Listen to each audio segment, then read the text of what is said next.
Pelo sinal da Santa Cruz, livrai-nos Deus nosso Senhor dos nossos inimigos. Em nome do Pai, e do Filho e do Espírito Santo. Amém.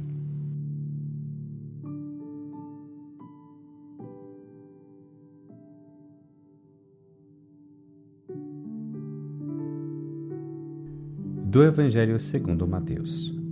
Naquele tempo, disse Jesus aos seus discípulos esta parábola. O reino dos céus é como a história do patrão que saiu de madrugada para contratar trabalhadores para a sua vinha. Combinou com os trabalhadores uma moeda de prata por dia e os mandou para a vinha.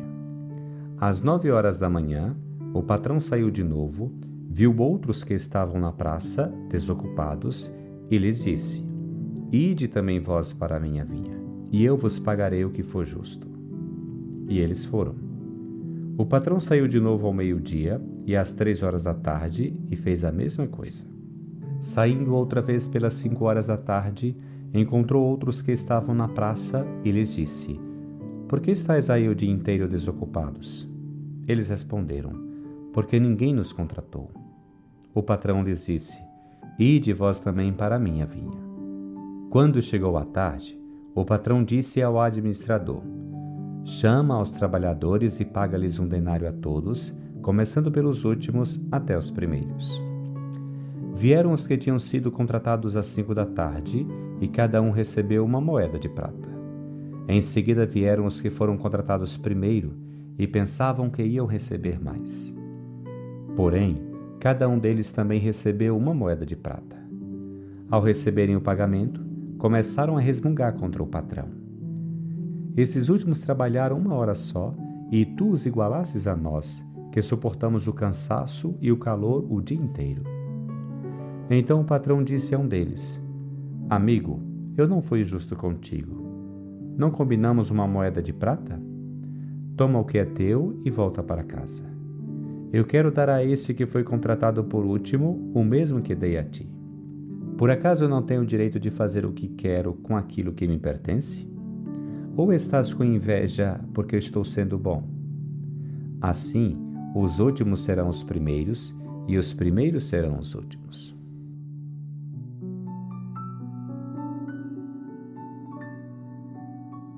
O Evangelho de hoje nos oferece a chamada parábola dos trabalhadores da vinha, que, como foi dito em outro lugar, poderia ser melhor chamada de parábola do proprietário generoso, porque o que transparece nela é a generosidade do dono daquela vinha. Essa parábola é uma verdadeira expressão de generosidade, da bondade gratuita de Deus. A propósito desse texto do Evangelho de Mateus, gostaria de compartilhar contigo 3 reflexões. Em primeiro lugar, a lógica da parábola é a seguinte: um proprietário de terras contrata vários trabalhadores para trabalhar em sua vinha, alguns ao amanhecer, outros ao meio da manhã, outros ao meio da tarde e outros ao pôr do sol. Surpreendentemente, ao final do dia, o proprietário paga a todos o mesmo salário, de 1 denário, o que provoca um protesto significativo daqueles que foram inicialmente contratados. A imagem usada na parábola é facilmente identificável. O dono da vinha é Deus, os trabalhadores somos nós, e o trabalho na vinha é o nosso serviço ou labor para o reino. O ponto de comparação da parábola, isto é, o cerne da questão, é esse denário. Para nós, com a nossa lógica muito humana de eu dou para que me des, isso evoca um sentimento de injustiça. Porém, na lógica do reino, esse denário brilha de generosidade. É um sinal da bondade gratuita do dono da vinha, do nosso bom Pai, Deus, que sempre supera a justiça, sem a prejudicar, e que tem um coração enorme. Não é um Deus arbitrário, muito menos injusto, mas um Pai amoroso que sempre estende a mão a todos os que o buscam sinceramente. Perguntas-te: que lógica rege a tua vida? Uma lógica muito humana de troca ou aquela outra lógica de amor, de generosidade, aquela lógica de Deus?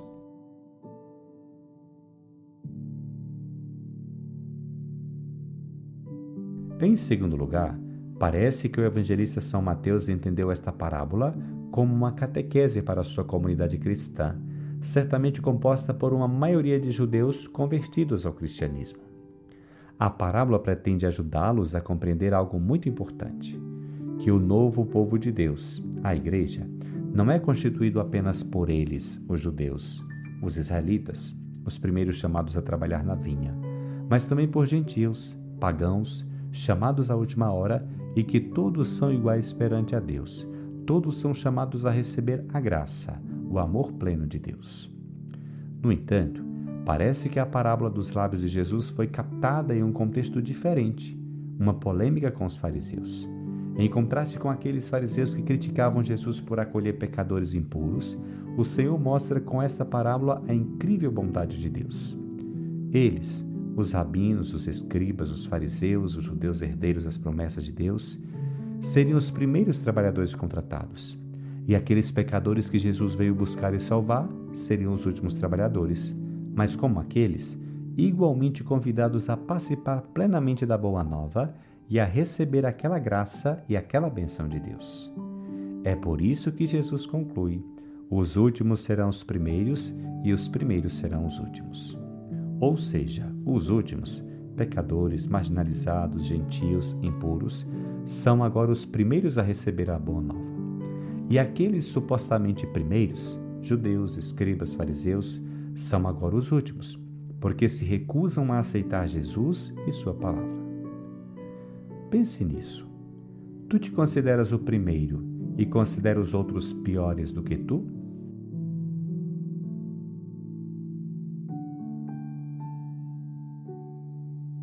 Em terceiro lugar, a chave desta parábola reside, como antecipei, na incrível gratuidade do amor de Deus, na sua bondade, que é dada superabundantemente a todos os seus filhos, sem exceção.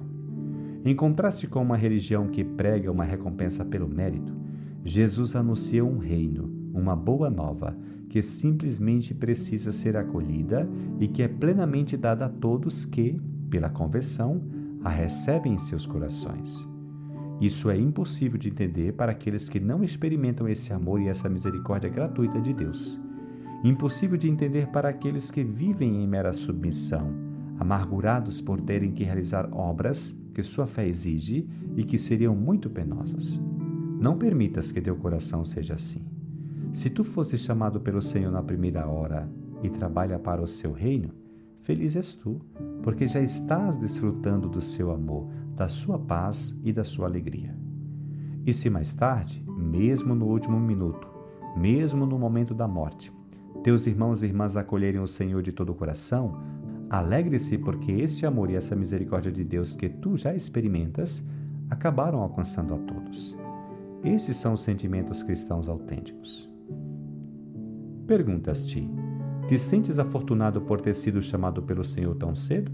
Ou, ao contrário, encaras a fé como uma tarefa?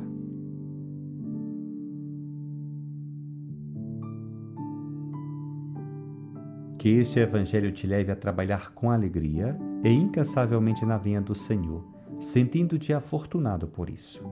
E, longe de sentir inveja ou ciúmes do que Deus dá aos outros, que desejeis sinceramente que a graça e o amor que experimentais hoje cheguem a todos os teus irmãos.